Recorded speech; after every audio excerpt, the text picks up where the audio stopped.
Hey all, Dinosa once in Work of Art, Season 2, Episode 3, and this was about pop art. It talks actually about Andy Warhol and his Coke cans and Campbell cans back in the 50s and 60s that he designed, and what the whole point of this art was designed to allow. Or not allow, but it's more marketing. It's designed to show, can you come up with something that would be quick, iconable, and then sell a product and get people's attention. Whereas Campbell's soup with the coloring mix, it got people's attention. So did Coca-Cola with the coloring mix. And the same way you could say with Pepsi and a whole bunch of other things. Pepsi actually just bought some of the Tao, of the yin and yang, and that's the whole thing with Pepsi symbolism, and it got that, and it got people's attention. Marketing again. Um, Overall, a few of the people got it pretty clearly. I would have to say Sucklord actually kind of went a little bit overboard on it, but he got what it was. Uh, the notable ones is that what Sucklord did is he took Charlie Sheen stuff and made his own, and Tiger Woods stuff and made his own product line with Tiger Woods blood as soap, and Charlie Sheen's girls goddesses as like action figures, and that's the thing. It was a really neat idea. Other notables is one of the other guys did FedEx, and showed like items coming in that were popular culture and how you have FedEx, and they have graffiti on it because it's considered popular. So that kind of added to it. Then there were other things where they were talking about how Prop 8, and the winner, this one went to Sung Young, which I disagreed with. And this goes back to the whole Miss California contest, is the guy picks a hot button issue, Prop 8, and it kind of is a deal sealer in that kind of TV show. The reason why is it's such a hot button subject, because if you could see the whole thing saying, like, let's just say his thing, Prop 8, wasn't that good, and it was just kind of basic, and, you know, they eliminated him at worst, but it didn't win. Then what they're going to do is the next day there'll be all these news things saying, oh my, we need to go ahead and do this, and this television channel is hateful of gays, and blah, blah, blah, you know, and it's just something that it doesn't belong. It doesn't really belong, and that's the thing. In these kind of competitions, including beauty pageants and all that, questions involving marriage, sexuality, things like that, person-to-person issues should be completely eliminated. They're too hot-button subjects, and they're too based in whatever the popular feeling, and they get too much wrath. For example, like when you had political people that supported like Prop 8, because Prop 8 itself was weird, and if you voted yes, it was really no, and if you voted no, it was really yes. It was worded very funky, and it confused a lot of people. But it still passed. But then what irritates me with this country a little bit is it passes, and then within 2 weeks it's challenged and overthrown. And, you know, we taxpayers, we just spent $30 million to put this damn thing on the budget, and it gets overthrown by a judge's decision. And it doesn't make sense. It really doesn't. And that should have been, there should have been another election. It should have been a process here, not just judge say, oh, well, we're just going to overthrow it. And in this show, it's too hot button of a subject, and it shouldn't have been allowed.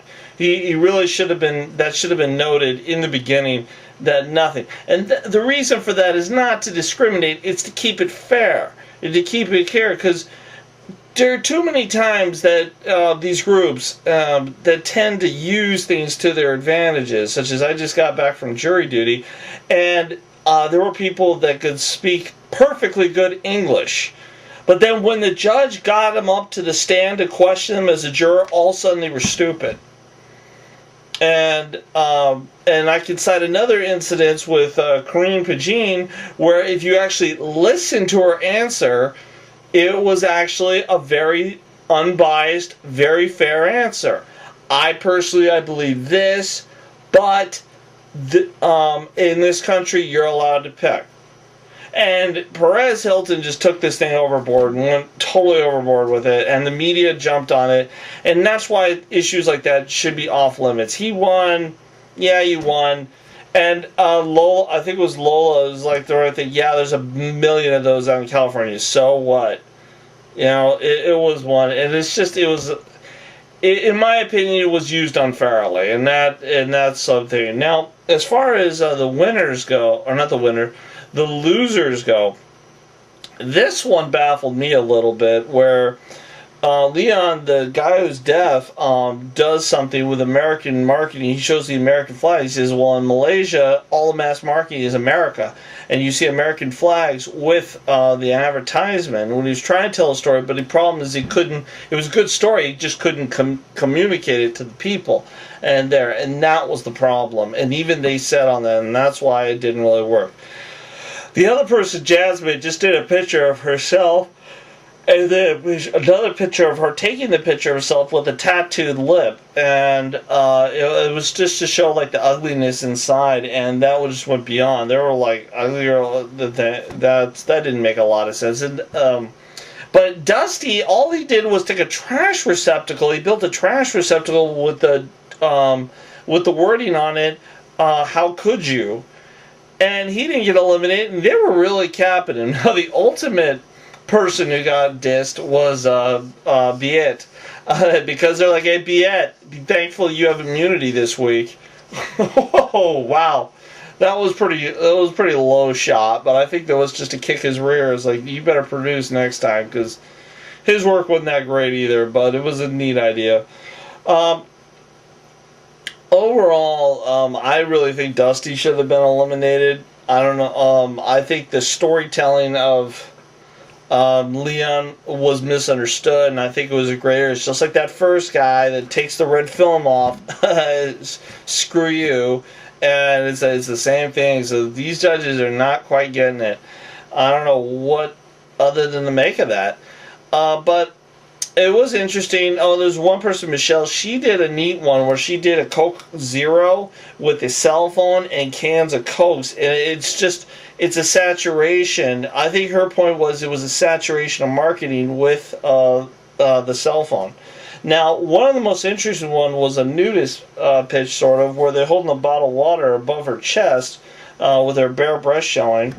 And it says very specifically it was advertising. It was kind of an advertising for advertising, where they're holding the bottle of water, but inside the water is dirty water, because it was supposed to be an environment, but what they're trying to sell is the dirty environment, but they're selling it with sex, and thus sex sells. Really good idea. It was very intriguing on that. Unfortunately, she don't got the bod for it, but that's another story.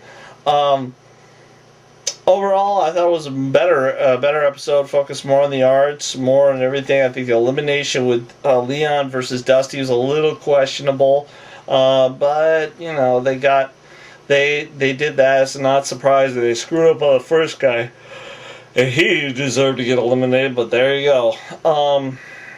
Let's see. That's pretty much about it with this episode. There's not really much to cover. Let me see the notable things. There's the FedEx. The Suckler with the dolls, the American flags, which they even said that was done to death.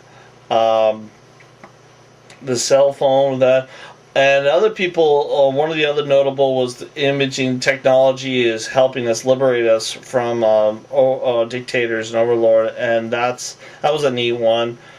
And that pretty much was it. It didn't really much to cover other than those things. Just other than the fact that I felt that the use of the Prop 8 or anything in that nature in these kind of contests, whether it be beauty contests, whether it be art contests, should be completely banned, because it's a card. It's a trump card.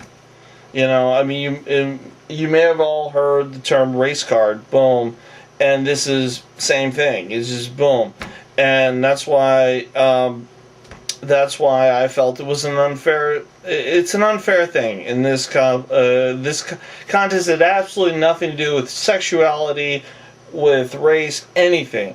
But the problem is when you bring those other things into it, then it gives an unfair advantage. And that's my whole point on that. That kind of stuff should be talked about in the civils, the courts, the people, politicians, not when it comes to a contest or art, because people, the judges and people are judging it will be more lenient to do that way because they just don't want to deal with the wrath of the audience later. And that's my opinion of it. And otherwise, this is Dinosa with Work of Art 2.